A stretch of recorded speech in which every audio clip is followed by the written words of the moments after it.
Hey everyone, it's Miss Cabral. I'm going to be reading you Chapter 8 of Friendship According to Humphrey. Right, so our chapter is called Ill Will.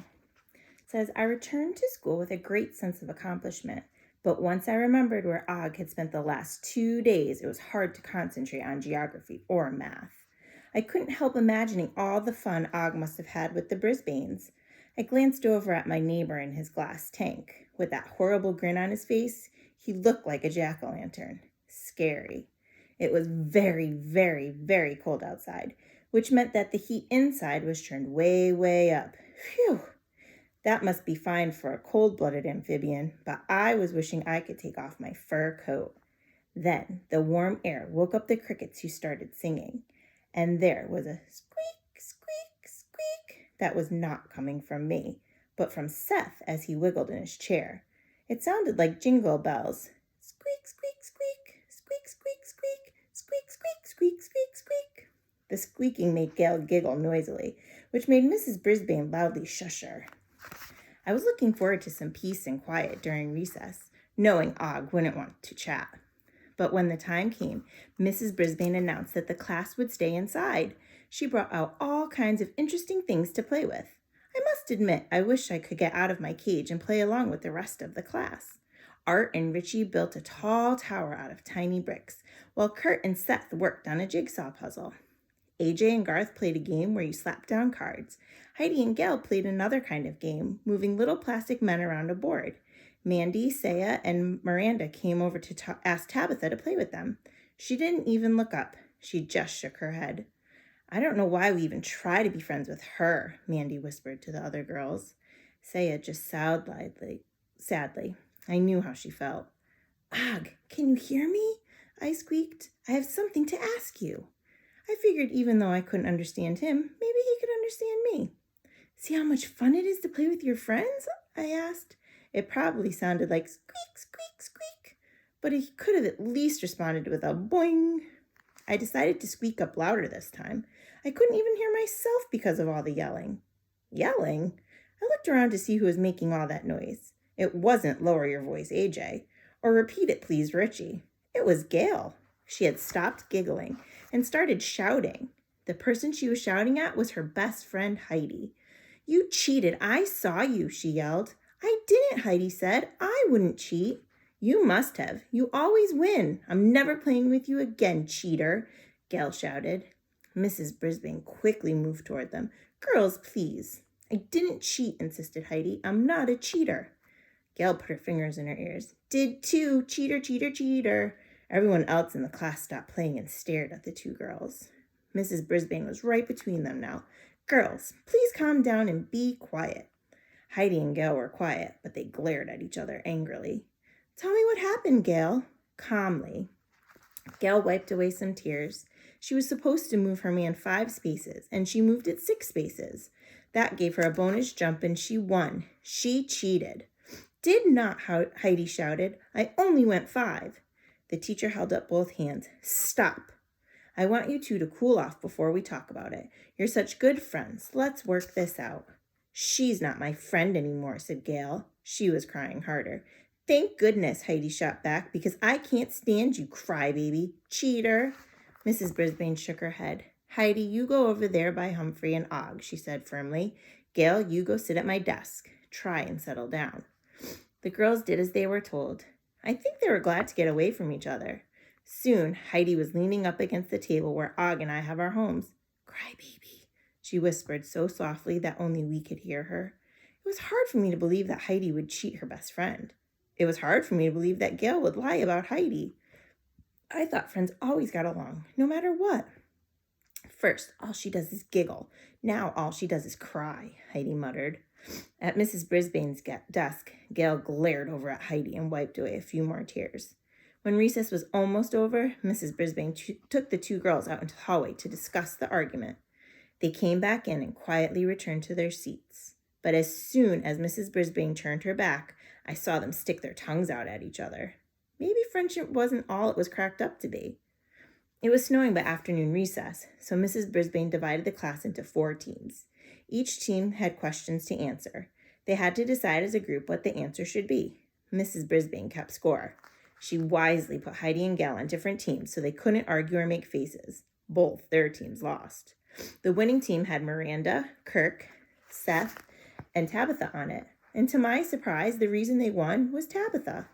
Mrs. Brisbane asked each team questions about all kinds of things. Flowers, books, poetry, sports, animals, but not hamsters, I'm sorry to say, and countries. Nobody knew much about flowers.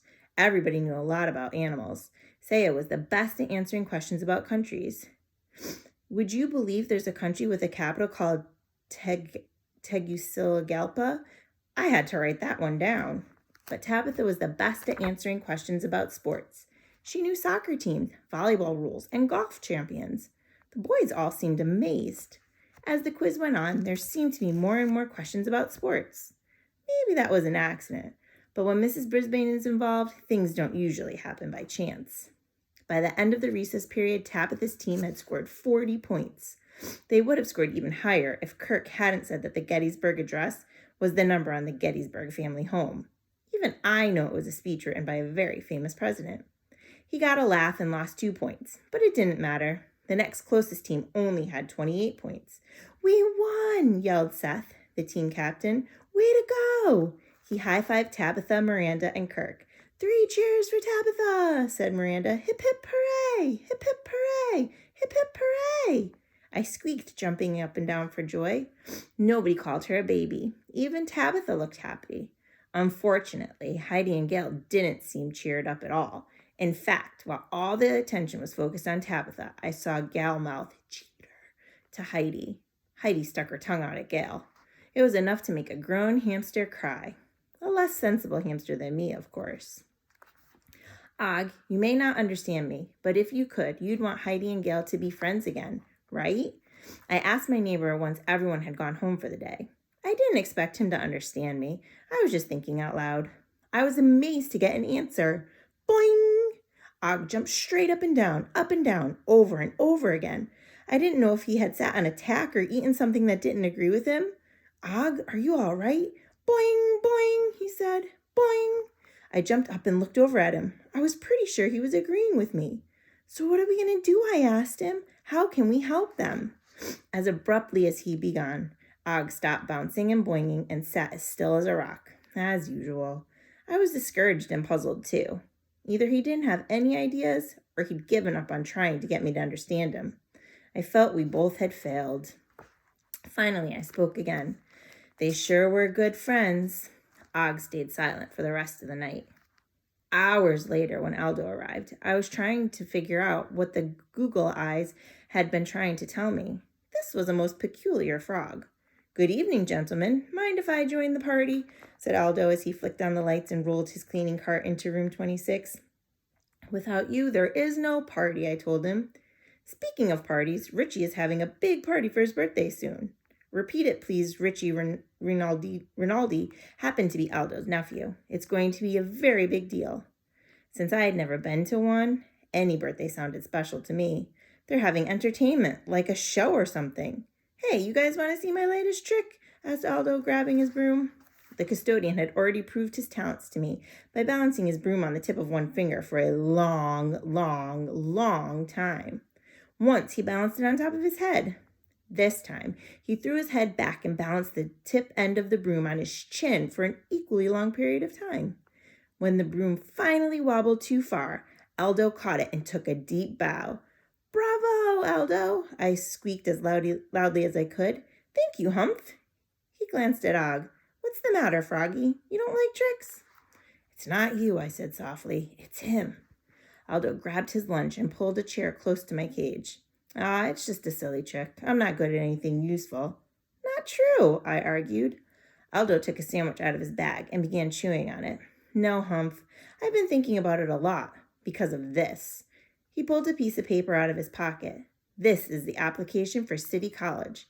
If I want to go there, I have to fill it out." So I wrote my name, address, all that. When I got to the part that asked what I wanted to study, I got stuck, he explained. "I'm practically middle-aged, and I still don't know what I want to be when I grow up." Aldo put down his sandwich and stared at the application. "I'm not sure what I'm good at. I thought of being a teacher, but I don't know. Would the kids like me? Am I smart enough to be a really good teacher? Yes, be a teacher, please, I insisted. For once, Aldo didn't seem to hear me. Besides, I want a letter of recommendation from somebody important. Somebody who believes I can succeed, said Aldo. I'll do it, I assured him, but he wasn't paying attention. I'm just not sure. He tossed his lunch bag back into the cart. Don't think I forgot you, pal, he told me as he dropped a small piece of carrot in my cage. Thanks a heap, I squeaked. You're welcome, Aldo replied. At least he understood most of what I said. One thing I understood, it was time for me to take some action. Never injure a friend, even in jest. Cicero, Roman writer and orator. All right, and so that's chapter 8. And before you get to hear chapter 9, just some things to think about. How do you think Aldo and Og can help Heidi and Gail become friends again?